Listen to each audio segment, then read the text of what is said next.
@j.gabriele pergunta: o que você acha que mudou no Atoscape ao longo desses anos? Massa. Existe um conjunto aí de fatores, né? Eu acho que no nascimento do Atoscamp, como eu falei, a ideia era que fosse uma atividade uma vez no ano, né? No início a gente até chamava Atoscamp edição 2019, por exemplo. Hoje é um exemplo, temporada de janeiro de 2020, temporada de julho e etc. e afins. Uma outra coisa que agregou bastante, e onde eu recomendo isso, inclusive aí para todos os ministérios de acampamentos no Brasil, foi a nossa associação com a Associação Brasileira de Retiros e Acampamento Cristãos. Porque isso nos respaldou em um bom conhecimento, em network com outros ministérios. Uma pessoa inteligente, ela aprende com os próprios erros, mas se diz que o sábio ele aprende com os erros dos outros. Então isso aproximou a gente de outras realidades que a gente, mesmo tão novo, porque o Atoscamp começou em 2019.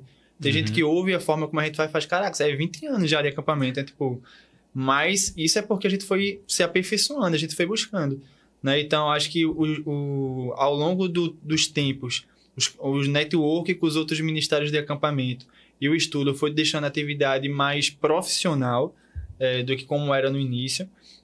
A preparação da nossa equipe, acho que se a gente fizer uma comparação da equipe, que nós louvamos a Deus, que estava ali na primeira temporada para a de hoje, na primeira temporada, nós tínhamos pessoas entusiasmadas demais para viver esse movimento legal.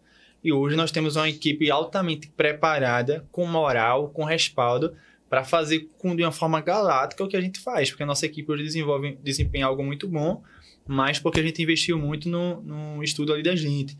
A nível de estrutura, hoje nós estamos em um espaço que eu julgo o melhor espaço de acampamento aqui, que é o Acampamento Pentecoste. Sugiro aí para vocês acompanharem lá no Instagram, acampamento_Pentecoste. De repente tem pessoas que, inclusive, o Atoscamp funciona lá em janeiro e julho, mas é um espaço hoje que recebe muitos outros ministérios de acampamento ao longo do ano. Então, igrejas que querem fazer retiro, atividade de acampamento, escolas que quiserem fazer, eu sugiro um espaço porque ele dispõe de uma estrutura altamente completa. Então, assim, a gente chama lá o Acampamento Pentecoste, por exemplo, de o Paraíso do Nordeste, porque é um lugar altamente sofisticado, inquestionável. Então, assim, o que é que avançou? Acho que a nossa estrutura, inclusive, acho que o serviço de alimentação hoje que a gente faz, a nossa estrutura de programação, tudo hoje muito melhor pensado, e etc. Uma equipe, esse é um ponto crucial aí, muito bem alinhada. Eu acho que ao longo desses anos aí,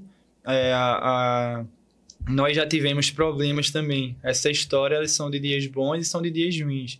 E nós já tivemos equipantes que estavam desalinhados com a nossa visão. Às vezes, pessoas que almejam muito status, ou existe um altar de adoração levantado para suas próprias doutrinas. Então, assim, a gente já passou por diversas histórias aí.